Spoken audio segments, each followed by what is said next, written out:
දැන් ඔන්න බලාගෙන ඉන්න එකපාරට පත්තු වෙන්නත් ඉඩ තියෙනවා සාමාන්‍ය ටික වෙලාවක්. මට කරපත් උත්සාහ කරලා බලමුකෝ පොඩ්ඩක්. මේකේ ගහලා තියෙනවා dynamo AC current and DC current කියලා ගහලා තියෙනවා. මේක ආකෘතියක්. ඩයිනමෝවේ ආකෘතිය. මේක දැන් ඩයිනමෝවේ ඇතුළ මේකේ ඇතුළ තමයි මේ නිර්මාණය කරලා තියෙන්නේ ඒගොල්ලෝ. මෙහෙම කරකවනකොට ක්‍රමයේ අණුව නම් කරන්ට් එකක් නිෂ්පාදනය වෙලා AC DC කරන්ට් ඇති වෙනවා.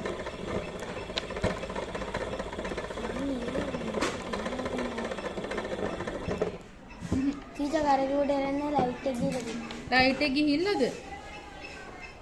හරි. දැල්ල කළු පාටනේ. දැල්ල කළු වෙලා. එකක නම් මේක නම් තියෙනවා.